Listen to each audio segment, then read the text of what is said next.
अस्सलाम वालेकुम। आज हम टीएलपी का चैप्टर नंबर 3 पढ़ेंगे, that is learning cycles, models and learning styles. ये चैप्टर शायद आपको थोड़ा सा डिफ़िकल्ट लगे, लेकिन थोड़ा सा आपने समझना है, इंशाल्लाह आपको बहुत इजी लगेगा। ज़्यादा कुछ इसमें चीज़ें जो है वो सिर्फ कुछ लर्निंग थ्योरीज़ है, मॉडल्स है जो कि हमने समझने हैं, ठीक है। बाकी इसमें ज़्यादा कुछ मुश्किल नहीं है and I hope you will find it very easy, ठीक है। तो लेट्स गेट स्टार्टेड। सबसे पहले आपको पता है कि लर्निंग हम ऑलरेडी पढ़ते हुए आ रहे, 2 चैप्टर्स हम पढ़ चुके हैं और ऑलरेडी इसके अलावा भी कुछ सब्जेक्ट्स में पढ़ चुके हैं, ठीक है। तो लर्निंग जो है वो हमारे लिए कुछ कोई नई चीज़ नहीं है और ये ऑलरेडी हम डिस्कस कर चुके हैं। इसके ऑब्जेक्टिव्स आप देख सकते हैं, ठीक है। सबसे पहले आपने ये पढ़ा होगा, हमने फोर्थ सेमेस्टर लास्ट सेमेस्टर में भी हमने ये डेवलपमेंटल साइकोलॉजी के अंदर ये पढ़ा था कि लर्निंग जो है वो हम मुख्तलिफ़ किस्म के तरीक़ों से कर सकते हैं, जैसे कि उसमें विजुअल लर्निंग है, ऑडिटरी है, रीड एंड राइटिंग है और काइनेस्थेटिक, मतलब लर्निंग के चीज़ें सीखने के मुख्तलिफ़ किस्म के तरीके होते हैं, ठीक है। जिसमें विजुअल मतलब कुछ चीज़ें हम देखने से सीखते हैं, कुछ चीज़ें हम सुनने से सीखते हैं, कुछ चीज़ें हम देख के, पढ़ के या लिख के सीखते हैं और कुछ चीज़ें हम लर्निंग बाय डूइंग करते हैं, मतलब कुछ काम करके बाय प्रैक्टिसिंग हम सीखते हैं, ठीक है। तो मुख्तलिफ़ किस्म के लर्निंग वेज होते हैं और ये आपको सब कुछ उसमें इस चैप्टर में हम डिस्कस करेंगे। लेकिन इसमें जो थोड़ा सा मतलब डिफ़िकल्ट टॉपिक मुझे लग रहा है, ज़्यादा डिफ़िकल्ट तो नहीं है लेकिन एट द फर्स्ट टाइम समझने में थोड़ी सी मुश्किल होती है, वो मॉडल्स है, ठीक है। सो वो हम इंशाल्लाह आसानी के साथ डिस्कस करेंगे और मैं आपको समझाने की पूरी कोशिश करूँगा, ठीक है। अच्छा, सबसे पहले तो आपको लर्निंग साइकिल बताया गया है कि लर्निंग साइकिल क्या चीज़ है। ये आपको पता है कि साइकिल का मतलब क्या होता है कि एक पॉइंट से किसी चीज़ का शुरू होना और वापस उसी पॉइंट पर आके ख़त्म होना एज अ साइकिल, ठीक है। एक गोल दायरा हम उसको कह सकते हैं। लेकिन यहाँ पे हम लर्निंग साइकिल की बात कर रहे हैं तो यहाँ पे लिखा हुआ है कि learning cycle is the process through which students acquire the knowledge base, ठीक है। जिसमें स्टूडेंट्स क्या करते हैं, मुख्तलिफ़ किस्म के नॉलेज को एक्वायर्ड करते हैं, हासिल करते हैं। नॉलेज हासिल करने का जो साइकिल होता है, ठीक है, उसको हम लर्निंग साइकिल कहते हैं। और ये जो है इसके मुख्तलिफ़ किस्म के लेवल्स होते हैं, जैसे कि सबसे पहले आपको अवेयरनेस होगी उस चीज़ के बारे में, अवेयरनेस ऑफ इंफॉर्मेशन, ठीक है। जब भी आप कोई चीज़ सीखने जा रहे हो तो ज़ाहिरी बात है सबसे पहले आपको उसके चीज़ के बारे में पता होना चाहिए ना। फॉर एग्ज़ाम्पल अगर आप लर्निंग कर रहे हो या ये चैप्टर अगर हम पढ़ रहे हैं तो सबसे पहले हमने इसके टॉपिक को समझना है कि ये जो टॉपिक है ये क्या कह रहा है। तो सबसे पहले हमें उस चीज़ के बारे में अवेयरनेस होनी चाहिए। अगर हम ऐसे ही आ जाए बिल्कुल, जैसे कि आप ये वीडियो लेक्चर देख रहे हैं और आपने ऐसी मतलब विदाउट इंटेंशन, कोई आपका इरादा नहीं था, बस ऐसे ही आपने क्लिक कर दिया कि ये क्या है, तो आपका वो नहीं था ना, इरादा नहीं था आपका, तो आप सही से नहीं समझ पाओगे। लेकिन जब आप इरादतन सर्च करके किसी चीज़ को समझने के लिए जो है ना आपका इरादा पुख्ता हो तो फिर आपको अच्छी चीज़ समझ आती है, आप अवेयर हो जाते हो उस चीज़ से। तो सबसे पहला जो उसका स्टेप है that is awareness of information, ठीक है। And continuing until students can utilize new information in their own teaching experience। और फिर उसी जो अवेयरनेस आपके पास आ गई है, जो चीज़ आप सीखने जा रहे हैं, ठीक है, उसको यूज़ करते हुए जो आपने सीखी है फिर आप खुद टीचिंग करते हो, मतलब दूसरों को सिखाते हो, ठीक है। तो टीचिंग जो है वो भी लर्निंग का एक हिस्सा होता है कि जिसमें मतलब टीचिंग जो है उसमें चीज़ आपको खुद जब आप स्टूडेंट थे, ठीक है, तो उससे ज़्यादा आपको अच्छी समझ आती है जब आप किसी को टीच कर रहे होते हैं, ठीक है। तो ये टीचिंग और जो लर्निंग है ये दोनों ही लर्निंग का हिस्सा है और लर्निंग का एक साइकिल है कि न्यू इन्फॉर्मेशन सीखने से लेके उसको वापस दूसरे बंदे को सिखाने तक का जो प्रोसेस है इसको आप लर्निंग साइकिल कह सकते हो। नीचे आपको ये साइकिल दिया गया हुआ है, ठीक है। जैसे सबसे पहले आप जो है एक्सप्लोरेशन करोगे, मतलब चीज़ को एक्सप्लोर करोगे, फिर उसको एक्सप्लेन करोगे, फिर उसको एलाबरेट करोगे, मतलब मज़ीद अच्छे से, ठीक है, उसके जो भी एक्सप्लेनेशन वगैरह होगी, ठीक है, वो आप करेंगे।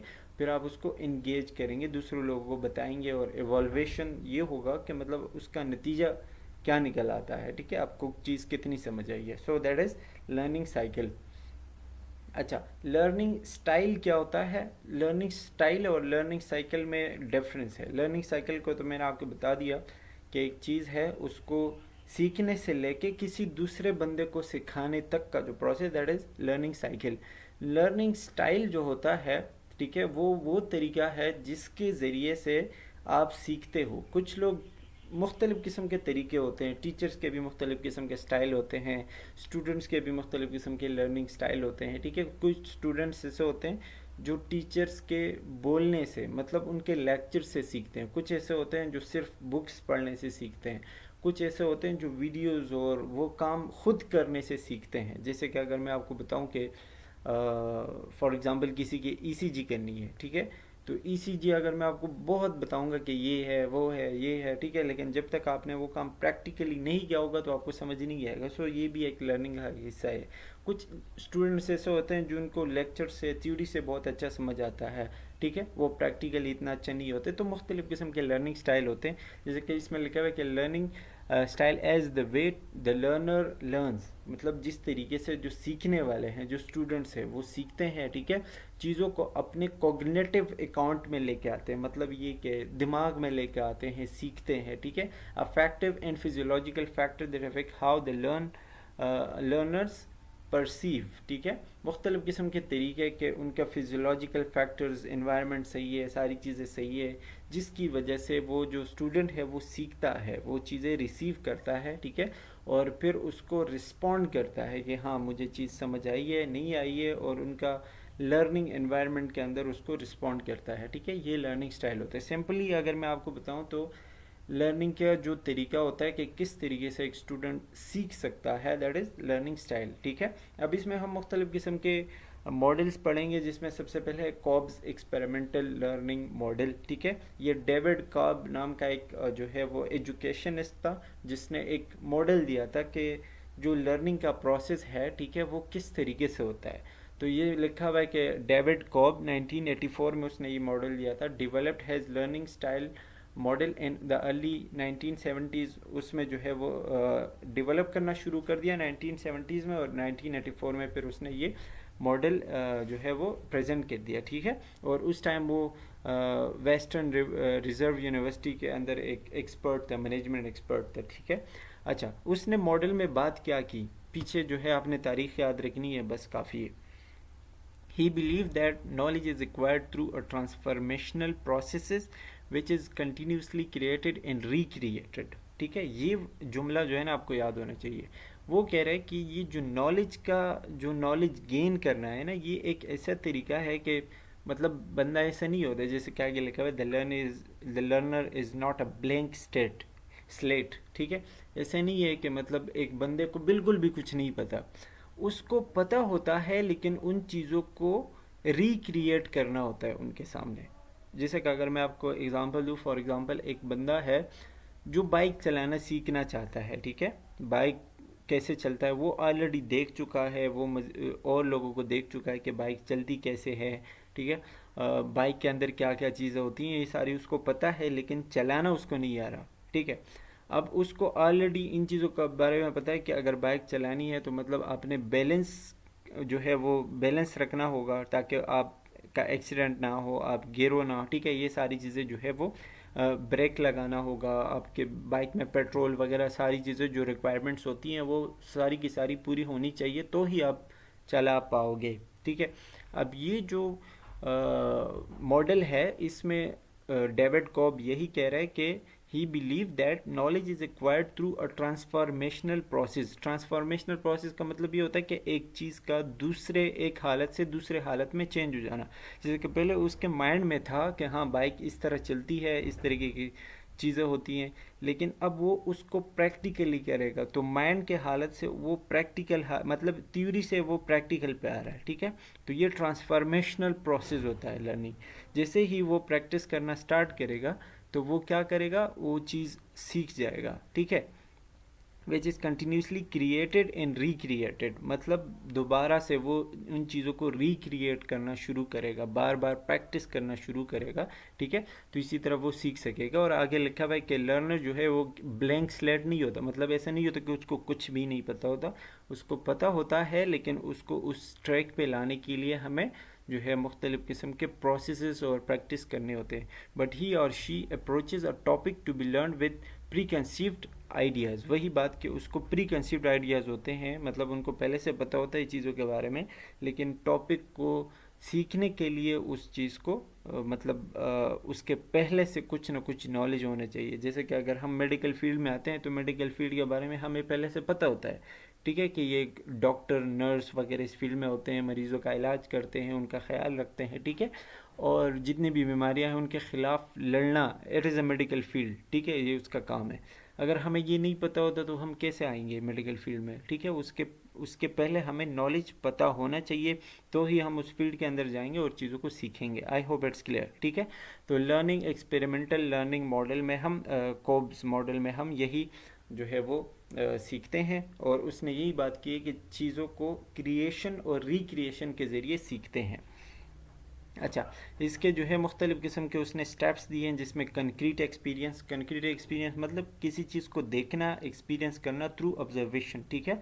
फिर उसको रिफ्लेक्टिव ऑब्जर्वेशन पे लेके आना है कि मतलब जो चीज़ आपने देखी है उसका आपको कितना समझ आया है, आपके ऊपर उसने कितना असर किया है, ठीक है। रिफ्लेक्शन जिसको हम कहते हैं, रिफ्लेक्टिव राइटिंग आपने पढ़ा होगा, हम पढ़ चुके हैं ऑलरेडी, ठीक है।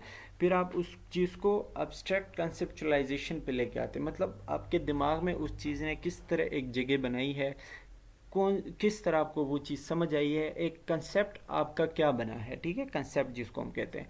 फिर उसी कंसेप्ट को लेके आगे आप क्या करेंगे, एक्टिव एक्सपेरिमेंटेशन करेंगे, मतलब उसी चीज़ को आप एक्टिवली एक्सपेरिमेंट करेंगे, उस चीज़ का ऊपर आप तजुर्बा करेंगे। फॉर एग्ज़ाम्पल अगर मैं आपको बताऊं कि कंक्रीट एक्सपीरियंस वो है, फॉर एग्ज़ाम्पल आपने एक होटल में गए और आपने कोई अच्छा सा खाना देखा, या फॉर एग्ज़ाम्पल आपने पिज़्ज़ा खाया, ठीक है। पिज़्ज़ा आपने खाया नहीं बल्कि आपने देखा, ठीक है, या आपने खाया, चलो खा लिया, ठीक है। रिफ्लेक्टिव ऑब्जर्वेशन में ये आ गया कि खाया तो आपको उसका टेस्ट, उसका जो लर्निंग प्रोसेस और जितनी भी चीज़ें थी वो आपको बहुत अच्छी लगी, ठीक है, कि मतलब बहुत टेस्टी और बहुत ज़बरदस्त आपको लगा, ये आपका रिफ्लेक्ट आया, और मतलब जो चीज़ आपने एक्सपीरियंस किया, ठीक है। अच्छा, फिर एब्स्ट्रैक्ट कंसेप्चुलाइजेशन, अब आप खुद उस चीज़ को बनाना चाहेंगे, घर पे आके आप बनाना चाहेंगे कि यार ये पिज़्ज़ा कैसे बना था, मैं भी उस तरह बनाऊंगा, और एक कंसेप्ट आपका डेवलप हो गया है, ठीक है। आपको वो जो मतलब रेसिपी वगैरह होती हैं वो सब कुछ आपको पता है। अच्छा, उसके बाद आप क्या करेंगे, एक्टिव एक्सपेरिमेंटेशन करेंगे, उसी रेसिपी को आप अप्लाई करेंगे और उस चीज़ को आप एक्सपेरिमेंट करेंगे खुद, ठीक है। अब एक्सपेरिमेंट जब आप करेंगे तो फिर दोबारा से आप उसी स्टेप पे आओगे, कंक्रीट एक्सपीरियंस पे, कि जब आपने एक्सपेरिमेंट किया एक्टिवली, ठीक है, अब आप क्या करेंगे, उस चीज़ को दोबारा से टेस्ट करेंगे, देखेंगे, तो फिर से आप उस स्टेप पे आओगे कि जब आप टेस्ट करेंगे तो आपको पता चलेगा कि ये जो पहले मैंने खाया था उसी तरह है या नहीं है, ठीक है। तो कंक्रीट एक्सपीरियंस, फिर से आप उसका रिफ्लेक्शन दोबारा आएगा, फिर से आप कंसेप्ट करेंगे और फिर से दोबारा एक्सपीरियंस करेंगे, ठीक है। तो ये एक पूरा साइकिल इसी तरह चलता रहता है। जब ये साइकिल बार बार चलेगा और बार बार आप एक्सपीरियंस करेंगे, ठीक है, तो आप लर्न करेंगे, आप जो है वो सीखेंगे, और कोई ना कोई स्टेज ऐसा आएगा जो आप बिल्कुल परफेक्ट पिज़्ज़ा बना पाओगे। आई होप ये एग्जांपल आपको अच्छे से समझ आएगा। अच्छा, इसमें फिर instrument to measure Kolb's experimental learning, ये एक इंस्ट्रूमेंट होते हैं, मतलब इसमें मुख्तलिफ किस्म के सवालात होते हैं, ठीक है, जिसमें हम कॉब्स एक्सपेरिमेंटल मॉडल जो है उसको देखते हैं, चेक करते हैं। जैसे कि इसमें लिखा हुआ है the learning style inventory LSI is a self reporting questionnaire, मतलब एक बंदा है उसको आप सवाल देते हो या वो ख़ुद से सवाल करता है, ठीक है, कि आप उसको 12 सवाल देते हो और उस 12 सवाल के जो है 12 items to rank 4 sentences endings corresponding to each of the 4 learning style, ठीक है। उसमें फिर आप जो है मुख्तलिफ़ किस्म के क्या करते हो, मतलब 12 सवाल देते हो और फिर 12 सवाल के ना हर सवाल के आप उसको 4 जवाब देते हो या 4 जुमले देते हो, और फिर आप उसको चेक करते हो कि इन 4 जुमलों को आपने इन 4 स्टेप्स के साथ कंपेयर करना है, ठीक है। तो कौन से स्टेप के साथ कौन सा जुमला बेस्ट आ रहा है वो आपने इस तरह जो है वो मैच करना है और लगाना है। ये उसका एक साइकिल होता है, जिस तरीके से मतलब हर सवाल का कौन सा जवाब होना चाहिए, किस सवाल का कौन सा होना चाहिए, ठीक है। तो ये फिर जब आप वो चीज़ आपको समझ आएगी तो आप इस तरीके से कर सकते हैं। इसमें आप सिंपली ये जो चीज़ याद रखने वाली है, 12 items to rank 4 sentences ending, ये आपको याद होना चाहिए कि कॉब एक्सपेरिमेंट में या कॉब लर्निंग मॉडल में जो है वो 12 आइटम होते हैं और उसके 4 सेंटेंसेस या 4 आंसर्स होते हैं, ठीक है। इस तरीके से आपने ये याद रखना है अगर पेपर में पूछा गया तो। अच्छा, कोब लर्निंग साइकिल, वही बात जो जो मैंने आपको पहले बताई कि ये वो कह रहा है कि कोब लर्निंग साइकिल वही है कि acquisition of abstract concept that can be applied in real life situation. जो मैंने आपको बताया कि पहले आप किसी चीज़ को कंसेप्चुलाइज करते हो, देखते हो, समझते हो, ठीक है, फिर आप उसको अपने रियल लाइफ में अप्लाई करते हो। जैसे मैंने आपको पिज़्ज़ा का एग्जांपल दिया कि पिज़्ज़ा को आपने देखा, टेस्ट किया, अब आप उसको खुद बनाना चाह रहे हो, ठीक है। तो फिर आपको जो है वो लर्निंग प्रोसेस में आप चले जाते हो और धीरे धीरे आप बनाना सीखते हो, ठीक है। The learning cycle of Kolb was develop in 1984 by David Kolb, ये तो मैंने आपको बता दिया, ठीक है। और जिस जिस चीज़ों के बारे में वो बात कर रहे हैं वो भी बता दिया, ठीक है। ये फिर से आपको वही चीज़ बताई गई है जो लर्निंग साइकिल है, so you can see that, ठीक है।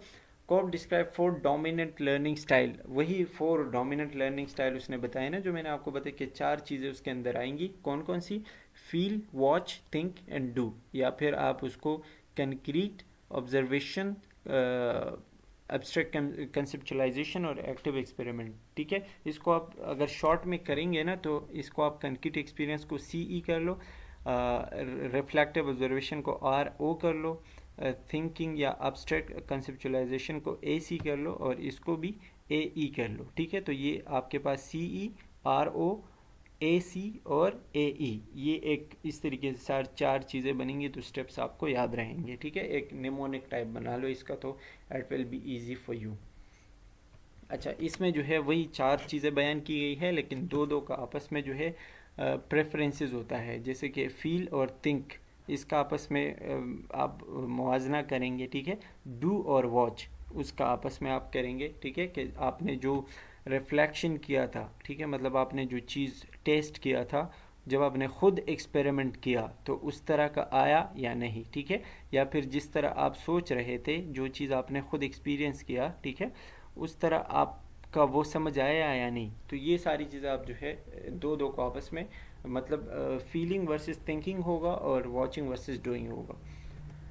अच्छा जी, इसी फील्ड के अंदर जो है, इसी मॉडल के अंदर 2 किस्म के और फील्ड्स होते हैं या 2 किस्म के लोगों का उन्होंने बताया गया है कि 2 किस्म के लोग होते हैं और उनके लर्निंग स्टाइल्स भी डिफरेंट होते हैं। जैसे कि उसमें 2 किस्म के होते हैं, फील्ड इंडिपेंडेंट और फील्ड डिपेंडेंट, अगर हम उसकी बात करें तो, ठीक है। अच्छा, फील्ड इंडिपेंडेंट और फील्ड डिपेंडेंट में जो है ये रास्किन एंड क्रेप 1971 में उन्होंने ये 2 स्टाइल जो है, 2 स्टाइल ऑफ लर्निंग उन्होंने आइडेंटिफाई किए थे और उन्होंने बताया था कि cognitive domain which are based on the bipolar distribution of characteristics, how the learners process and structure information in the environment. मतलब ये जो मॉडल है इसमें उन्होंने 2 किस्म के लोगों की बात की थी, ठीक है। बाइपोलर डिस्ट्रीब्यूशन का मतलब ये होता है कि 2 किस्म के कैरेक्टर या 2 किस्म के जहन वाले लोग, ठीक है, जो अलग अलग मतलब तरीक़ों से चीज़ों को गेन करते हैं, ठीक है। जिसमें लिखा है field independent person perceives item as separate और डिफरेंट फ्रॉम द सराउंडिंग, ठीक है। मतलब जो फील्ड इंडिपेंडेंट होते हैं, ठीक है, वो किसी भी एनवायरनमेंट में एक चीज़ को फोकस करके सीख सकते हैं। वो ऐसा नहीं होता कि बाकी का जो एनवायरनमेंट है उनको डिस्टर्ब करें या फिर अगर बात किसी और चीज़ की हो रही है और वो किसी एक चीज़ को टारगेट करके सीखना चाह रहे हैं तो वो कर सकते हैं, वो फील्ड इंडिपेंडेंट होते हैं। अगर मैं आपको कोई दूसरा एग्जांपल दूं तो फॉर एग्जांपल बहुत सारी फील्ड्स होते हैं, जैसे इंजीनियरिंग है, मेडिकल है, साइकोलॉजी है, कंप्यूटर साइंस है, बहुत सारी चीज़ें हैं, ठीक है। तो कुछ स्टूडेंट्स ऐसे होते हैं जिनको आप किसी भी फील्ड में एंटर कर दो, ठीक है, तो वो उस फील्ड में अगर थोड़ी सी मेहनत करेंगे, सीखने की कोशिश करेंगे, सो दे विल लर्न, वो किसी भी फील्ड में जा सकते हैं और लर्न कर सकते हैं। इसको आप फील्ड इंडिपेंडेंट कह सकते हो कि उसके ऊपर बाकी फील्ड्स का जो उसका मतलब एक फील्ड तो ऐसा होगा जो उसका फेवरेट होगा या जिसमें वो बहुत अच्छा होगा, लेकिन बाकी फील्ड्स भी उसके लिए इतने मुश्किल नहीं है, वो भी आसानी से वो सीख सकता है, ठीक है। तो ये फील्ड इंडिपेंडेंट होता है कि उसको किसी ख़ास उसकी ज़रूरत नहीं पड़ती, ठीक है, बाकी फील्ड जो है उसके ऊपर इतना असरअंदाज नहीं होता। लेकिन जो फील्ड डिपेंडेंट होता है, ठीक है, उसका परसेप्शन और उसके रिसीव करने का जो अंदाज़ होता है वो इन्वायरमेंट के मुताबिक होता है। अगर इन्वायरमेंट उस के मुताबिक है तो वो सीखेगा, अगर नहीं है तो नहीं सीखेगा, ठीक है। और उसका जो लर्निंग प्रोसेस होता है वो थोड़ा सा छोटा होता है, मतलब बहुत कम होता है, ठीक है। अच्छा, जैसे कि इसमें आगे लिखा हुआ है, individuals who are more field independent are good at identifying objects और डिटेल्स, ठीक है। जो लोग फील्ड इंडिपेंडेंट होते हैं, मतलब जो फील्ड का उतना असर नहीं होता उनके ऊपर, ठीक है, तो वो चीज़ों को अच्छे से सीख सकते हैं, अपने एनवायरनमेंट के अंदर जो है छोटे छोटे चीज़ों को अच्छे से सीख सकते हैं। They tend to see objects और detail as discrete from their backgrounds.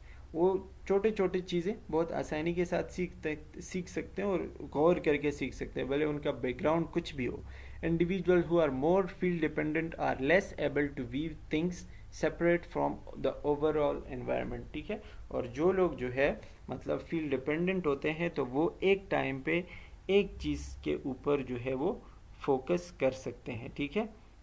एक चीज़ के ऊपर नहीं, मतलब वो किसी एक चीज़ के ऊपर फोकस नहीं कर सकते, वो डिफरेंट चीज़ें उनके जहन में आके अटक जाती है, डिफरेंट उनका वो जो लर्निंग प्रोसेस होता है, ठीक है, वो इतना अच्छा नहीं होता। बाकी जो फील्ड इंडिपेंडेंट होते हैं वो एक टाइम पे एक चीज़ के ऊपर फोकस कर सकते हैं, उनको अच्छे से सीख सकते हैं, चीज़ों को क्लियरली देख सकते हैं, ठीक है। और एनवायरनमेंट में जो भी कुछ चल रहा हो या जो भी उनका बैकग्राउंड हो, ठीक है, उससे वो कंफ्यूज नहीं होते, ठीक है, और अच्छे अच्छे स्पेसिफिक डिटेल वो निकाल सकते हैं।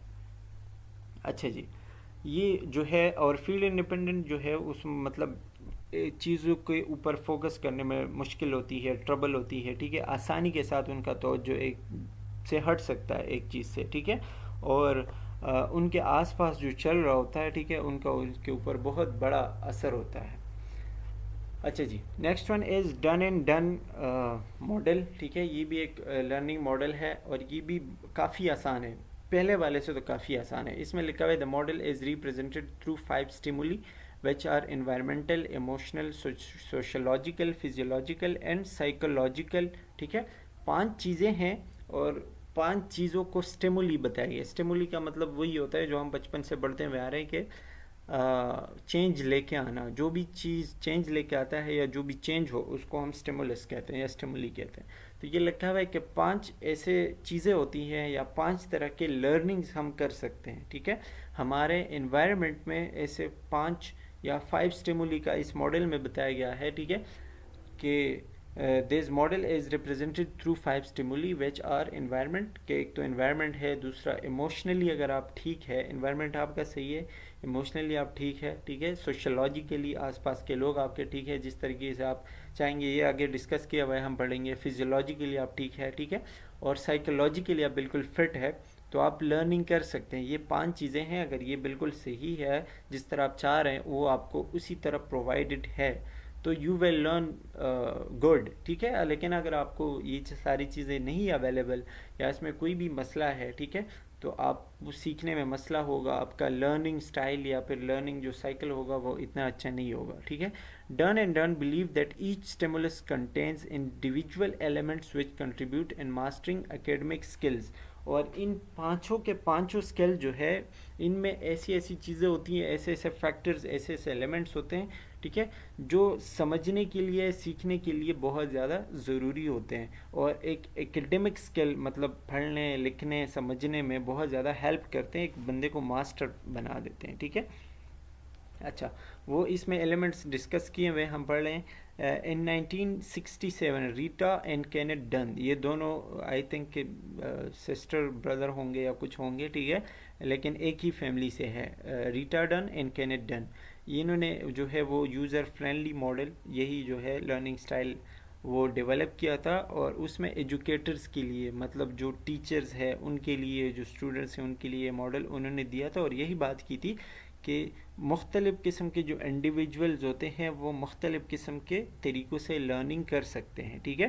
These researches are identified in 5 basic stimuli, वही 5 बेसिक स्टिमुली आपको बताया गया है जिसमें इन्वायरमेंटल फैक्टर्स है, ठीक है, इमोशनल एलिमेंट्स है, सोशोलॉजिकल एलिमेंट्स है, फिज़िकल एलिमेंट्स है और साइकोलॉजिकल एलिमेंट्स। अब जैसा कि हमने 5 ये एलिमेंट्स पढ़ लिए जो कि done and Dunn learning model के हैं, ठीक है। अब हम इसको एक एक डिस्कस करेंगे। और ये आपको पता है कि इन्वायरमेंटल एलिमेंट्स जो होते हैं, फॉर एग्जांपल कुछ लोग ऐसे होते हैं जिनके बैकग्राउंड में ना म्यूज़िक हो, जैसे कि वो हैंड फ्री या एयरपोर्ट्स लगा के म्यूज़िक सुन के अच्छा पढ़ते हैं, जैसे कि मैथमेटिशियंस होते हैं, ठीक है। तो वो म्यूज़िक में अच्छा सीखते हैं। इसी तरह लाइट सही हो, टेम्परेचर सही हो, ठीक है, सीटिंग डेस्क वगैरह, कंफर्टेबल चेयर, सारा सब कुछ सही हो। तो ये एनवायरमेंटल फैक्टर होते हैं और इसमें सारी चीज़ें मतलब अगर ये प्रॉपर है तो एक लर्निंग एनवायरनमेंट होता है जो भी एक बंदे को चाहिए। अब ज़रूरी नहीं है कि हर बंदा म्यूज़िक चाहता हो, लेकिन कुछ लोग ऐसे होते हैं जो म्यूज़िक वाले इन्वायरमेंट में या स्लोली म्यूज़िक वगैरह प्ले करके सीखते हैं। कुछ लोग ऐसे होते हैं जो अच्छी लाइटिंग वाले इन्वायरमेंट में, कुछ टेम्परेचर मतलब टेम्परेचर नॉर्मल हो, सही हो, ज़्यादा गर्मी हो तो भी नहीं पढ़ सकते, ज़्यादा सर्दी हो तो भी मुश्किल होती है, ठीक है। और मोस्ट इम्पॉर्टेंट सीटिंग डिज़ाइन, अगर बैठे हुए सही हो, कंफर्टेबल हो, ठीक है। तो ये सारी चीज़ें। फिर इमोशनल एलिमेंट्स पे भी वही मोटिवेशन, आपका दिल चाह रहा हो कि भाई मैं पढ़ूँ, ठीक है, आपका दिल हो, तो ये भी एक चीज़ है। अगर दिल नहीं है, ज़बरदस्ती आपको किसी ने बिठाया हुआ है पढ़ने के लिए, लर्निंग करने की, तो वो नहीं सीख सकता, ठीक है। एक रिस्पॉन्सिबिलिटी है बंदे के ऊपर कि भाई मैंने काम करना है, नहीं कर पाऊँगा तो नुकसान हो जाएगा, मसला हो जाएगा, ठीक है। या फिर कोई टास्क हो, टास्क मतलब ये कि आपने किसी स्टेज पे पहुंचना है, आपने कोई काम करना है, ठीक है। या फिर कोई स्ट्रक्चर मतलब कोई चीज़ आपने बनानी है, कोई इस तरह का कोई कुछ भी आपने डिज़ाइन करना है, ठीक है। तो उसको डिज़ाइन करने के लिए क्या करना पड़ेगा, पढ़ना पड़ेगा, उस चीज़ को समझना पड़ेगा, ठीक है। अच्छा, इसके अलावा सोशोलॉजिकल, कुछ लोग ऐसे होते हैं जो अकेले पढ़ते हैं, कुछ दोस्तों के साथ पढ़ते हैं, ग्रुप स्टडी करते हैं, ठीक है। बहुत बहुत सारे तरीके होते हैं। तो ये भी फिजियोलॉजिकल मतलब ये कि ऑडिटरी, कुछ लोग सुन के, कुछ देख के, कुछ टच करके, कुछ वो काम करके, ये सारी चीज़ उसमें आती हैं। फिजियोलॉजिकल या साइकोलॉजिकल की हम बात करें तो साइकोलॉजिकल में मुख्तलिफ़ किस्म की चीज़ें आती हैं, जैसे पर्सनैलिटी ट्रेट, कुछ लोग ऐसे होते हैं जो इंट्रोवर्ट या एक्सट्रोवर्ट होते हैं, अकेले बैठ के बिल्कुल एक अलग थलग इन्वायरमेंट में बैठ के पढ़ते हैं, ठीक है। कुछ जो है मोटिवेटेड होते हैं, मतलब साइकोलॉजिकली बहुत अच्छे होते हैं, ग्लोबली उनके लिए बहुत सारी चीज़ें होती हैं। कुछ लोग अपने ऊपर मतलब रिफ्लेक्शन करके, मतलब सोच के कि मुझे क्या करना है, साइकोलॉजिकली जितनी भी चीज़ें होती हैं, ठीक है, उनको देख के जो है वो कर सकते हैं। अच्छा जी, नेक्स्ट चलते हैं। इसमें भी वही जो इंस्ट्रूमेंट्स मैंने आपको बताए थे, ठीक है। तो इसमें भी वही है कि done and done style inventory and self reporting instrument that is widely use in identification of how individual, वही बात कि जो चीज़ें इसमें बताई गई हैं आपको, जो 5 स्टिमुलस है, इसमें बंदा खुद रिपोर्ट करता है, मतलब अपने आप को चेक करके बताता है कि भाई मुझे कौन सी चीज़ से बेहतर समझ आती है, कौन सा एलिमेंट है, कौन सा एनवायरनमेंट में, कौन से साइकोलॉजिकली मोटिवेशनली में बिल्कुल सही हूँ, किस तरीके से मैं सीख सकता हूँ, ठीक है। इसके फिर डिफरेंट फॉर्म्स होते हैं, स्पेशली 3 डिफरेंट फॉर्म्स होते हैं, जिसमें ग्रेड्स के, जैसे बच्चों के लिए जो 3 to 5 ग्रेड में होते हैं, ठीक है, उनके लिए अलग तरीका होता है, उनको आप समझाना पड़ेगा, बताना पड़ेगा, ठीक है। 6 to 12 फिर थोड़े से एडवांस हो जाते हैं बच्चे, थोड़े से बेहतर हो जाते हैं। और फिर एडल्ट जो है वो, एडल्ट के लिए अलग वर्जन होता है जिसको हम कहते हैं the productivity of environmental preference survey, ठीक है, पेप्स जिसको हम शॉर्ट में कहते हैं, productivity of environmental preference survey. तो ये आपने याद रखें कि पेप्स क्या है। PEPS as a type of या एज अ ग्रुप ऑफ, या फिर आप कैसे this a form of Dunn and Dunn learning style, ठीक है, जिसमें हम एडल्ट्स को सिखाते हैं और उनको समझाने की कोशिश करते हैं, या फिर उनका एडल्ट्स का एक लर्निंग साइकिल होता है। अच्छा जी, नेक्स्ट वन जो लर्निंग साइकिल है दैट इज़ टाइलर्स लर्निंग साइकिल, और ये 4 जोन्स इसमें आते हैं, मतलब 4 कैटेगरीज है या 4 स्टेप्स है, ठीक है। जैसे कि मैंने आपको पहले बताया, तो जिस पहला जो हमने कॉब का पढ़ा था ना, तो ये भी तकरीबन सेम ही है, लेकिन इसमें नाम बस डिफरेंट है। जैसे कि रेड जोन है, ग्रीन जोन है, पर्पल जोन है और ब्लू जोन है, ठीक है। इसमें अब अगर आप देखें तो रेड जोन जो है ये डिसोरिएंटेशन लिखा हुआ है। डिसोरिएंटेशन का मतलब ये होता है कि इसमें बंदे को कुछ नहीं पता होता, वो बिल्कुल लापरवाह, बिल्कुल एक अलग थलग वो उसको पढ़ने का शौक़ नहीं है, बिल्कुल रेड जोन में, मतलब जिस तरह हम कहते हैं ना कि ख़तरनाक, रेड जोन हमेशा जो है वो एक रेड कलर आपको कहाँ नज़र आएगा, जहाँ पे आपको कोई डेंजर होगा, ठीक है। तो रेड हम उसके लिए अलग करते हैं। तो रेड जोन जो है वो ऐसे लोग होते हैं जिनको कुछ समझ नहीं आता, या फिर वो सीखना नहीं चाहते, या फिर इस तरीके से वो उनको कुछ अवेयरनेस नहीं होती, जो भी उनसे मतलब क्या होता है, गलती होती है, ठीक है। तो वो दूसरों के ऊपर तोप देते कि भाई ब्लेम अदर्स, ठीक है। और कंफर्टेबल जहाँ पे उनको कंफर्टेबल नहीं भी होना चाहिए, मतलब कोई मसला है उनको हल करना चाहिए, ठीक है, तो उसमें भी वो कंफर्टेबल रखे, देखा जाएगा, होगा, छोड़ो, अब देखेंगे, ठीक है, वो जो चीज़ों को टाल देते हैं इस तरीके से। तो ये रेड जोन वाले पीपल होते हैं, और इनके लर्निंग में फिर चेंजेस आती हैं, ठीक है, और ये मुख्तलिफ़ किस्म के स्टेजेस से गुजरते हैं थ्रू लर्निंग। तो ये एक टेलर का जो है लर्निंग साइकिल है। अच्छा, रेड जोन से बंदा फिर आता है ग्रीन जोन पे, जिसको हम कहते हैं एक्सप्लोरेशन, ये जो लिखा हुआ है, ठीक है। एक्सप्लोरेशन में मतलब बंदा थोड़ा सा रिलैक्स होता है और चीज़ों को समझने लगता है। जैसे हम हमें कोई चीज़ समझ आती है तो हम कहते हैं हाँ इस तरह हुआ था, या इस तरह होता है, ठीक है। तो हाँ वाले सिचुएशन में वो आ जाता है, चीज़ों को थोड़ा बहुत समझना शुरू कर देता है। Growing confidence starting to shift, ठीक है, मतलब कॉन्फिडेंस थोड़ा बहुत आने लगता है, चीज़ें समझने लगते हैं, ठीक है। और ये थोड़ा बहुत वो ग्रीन जोन में, रेड जोन से बाहर निकल आता है, ठीक है। फिर वो आता है उसके बाद ग्रीन जोन में, ग्रीन जोन के बाद आता है पर्पल जोन में। पर्पल जोन जो है, अच्छा इसको आप वैसे और भी नाम दे सकते हो, जिससे रेड जोन में आप अवेयरनेस दे सकते हो, ठीक है, कि कॉन्शियस इनकॉम्पिटेंस आप कह सकते हो, मतलब कुछ भी उसको नहीं पता, वो अपने होश में ही नहीं है, ठीक है। दूसरा जो है ग्रीन जोन को आप अंडरस्टैंडिंग वाला वो भी कह सकते हो, अब अंडरस्टैंडिंग हो रही है, थोड़ा बहुत चीज़ें समझ, कॉन्शियस कॉम्पिटेंस कह सकते हो, ठीक है। अच्छा जी, इसके अलावा है पर्पल जोन। पर्पल जोन में जो है वो रीओरिएंटेशन आता है। रीओरिएंटेशन मतलब new perception, major inside, going deeper, वही बात कि चीज़ें जो है उनको नई नई समझ आती है, वो डीप जाने लगता है, चीज़ों को समझने लगता है, तो वो फिर ग्रीन से भी बेहतर हो जाता है, जिसको हम पर्पल जोन कहते हैं, या फिर इसको आप एप्लीकेशन कहते हो, मतलब चीज़ों को ऊपर आप अप्लाई करता है, ठीक है। अनकॉन्शियस कॉम्पिटेंस, ये हमने पिछले चैप्टर में पढ़ा, कॉम्पिटेंस और अनकॉन्शियस कॉम्पिटेंस, कॉन्शियस कॉम्पिटेंस, वो वही सारी चीज़ें, और रिफ्लेक्टिव कॉम्पिटेंस, ठीक है। ब्लू जोन में फिर वो इक्विलिब्रियम, फिर वो बैलेंस पे है, फिर वो न्यू रियलिटी, गोल्स, रिलेशनशिप्स, ये सारी चीज़ों पे आता है, ठीक है, और बेहतर हो जाता है, मतलब एक नॉर्मल बंदा बन जाता है। तो ये एक इस तरीके से मुख्तलिफ़ किस्म के साइकिल है कि पहले एक बंदा रेड जोन में होता है, उसको कुछ नहीं पता, फिर वो थोड़ा बहुत सीखने लगता है, कोशिश करने लगता है, तो ग्रीन जोन में आ जाता है, चीज़ों को समझने लगता है, फिर वो पर्पल जोन में मतलब नई नई चीज़ें सीखता है, थोड़ा सा डीप जाता है, थोड़ा सा मज़ीद बेहतर होता है। फिर ब्लू जोन में जब जाता है इक्विलिब्रियम में, ठीक है, तो फिर वो कम्प्लीटली न्यू रियलिटी में आ जाता है, ठीक है, और गोल्स उसके बेहतर हो जाते हैं, रिलेशनशिप्स, ये सारी चीज़ें उसकी बेहतर हो जाती हैं।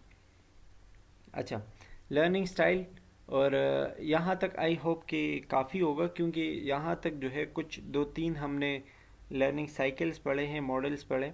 आगे जो हम पढ़ेंगे ये पार्ट 2 में हम इंशाल्लाह डिस्कस करेंगे, अभी पढ़ेंगे तो वीडियो लेक्चर ज़्यादा लंबा हो जाएगा। लर्निंग स्टाइल बिल्कुल एक अलग टॉपिक है, और ये इतना बड़ा भी नहीं है, बहुत आसान है। So we will discuss it in the next video. For now that's all, thank you for watching, take care, bye bye.